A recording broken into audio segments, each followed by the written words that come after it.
everyone, the best Emily here, and today I have a special video for you. This has been a long time in the making. It's taken a few months to do this whole entire project. I initially had a 10-gallon aquarium at the beginning of the year. We had a big snowstorm, ice storm.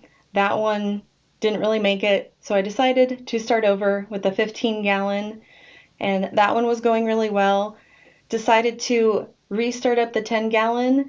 And when you have saltwater tanks, the smaller the tank is, the more difficult it is. The 10-gallon was a lot more difficult to keep happy, and the 15-gallon did okay, but I decided inevitably to combine them together into a 40-gallon. And so I got this nice 40-gallon breeder. It was on sale. I think I got it for $50, which was really cool. And then I decided to put it on a nice metal frame. It's very sturdy, and it has room underneath for the storage of all the things that I'm going to be putting underneath to keep the water going, the filter and everything. Then I slowly began the process of filling it with water. I started with a 10-gallon bag of live sand, and then slowly started filling it with salt water that I got from my local aquarium store that I love. And then I put the water heater in there, which is rated for up to 40 gallons, just to get the water as I filled it up to the right temperature. And my goal was to get to like 77 degrees.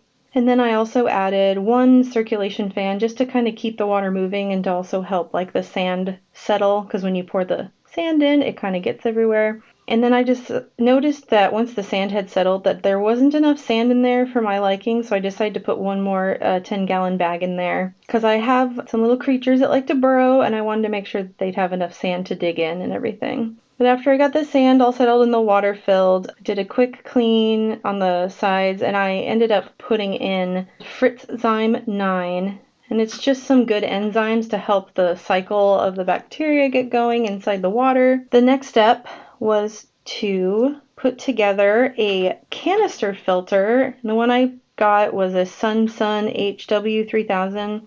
I ended up repositioning some things as time goes on, just because of once everything got hooked up, we realized like where we wanted things to go. I was able to start putting in some of my rocks from my smaller tanks, playing around with placement so that the fish have places to hide and everything. And I also got the lights set up. Then I was able to start transferring some fish and shrimps.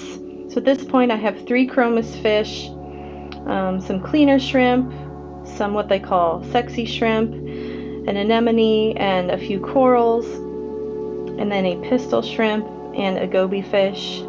And then I added some clownfish in. I've loved clownfish since I was like 15, so they're super fun.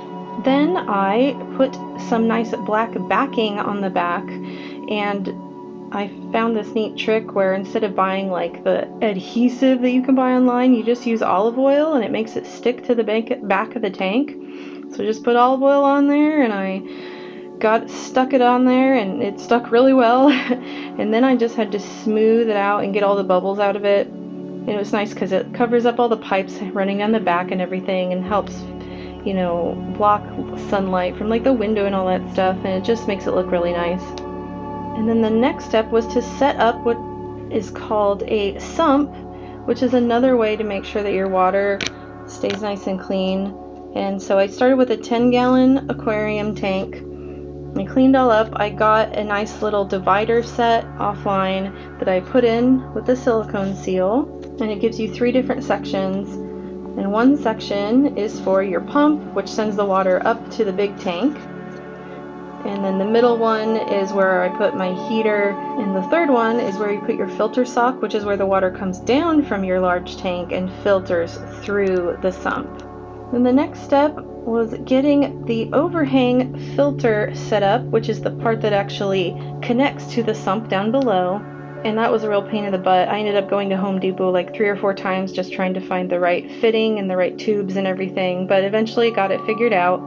And the next step is hanging that on the back of the tank, and then actually getting a siphon going so that the water will come up through the overhang and then go down the pipe into the filter sock, through the sump, and then the pump pumps it right back up, and then you have an outlet for the water to go back into the tank. So I have 2 different things filtering water through the tank. And then I also have a light down below the over the middle section of the sump, because you can grow like good plant life in there that also helps the bacteria, the healthy bacteria in your tank and everything.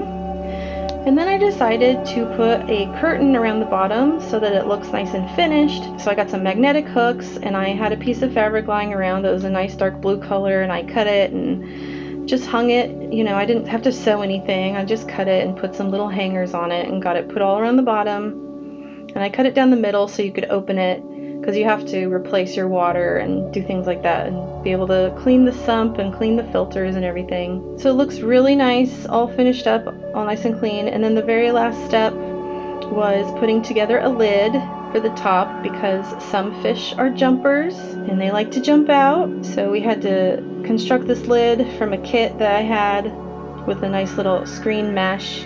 Alright, so there we go, the new 40-gallon tank all set up and beautiful with our lovely little fishies. It was a really fun project. I like the way it turned out, and I hope you really enjoyed the video. Stay tuned for more videos. Like and subscribe and share and all that fun stuff. And remember, creativity takes courage. Bye!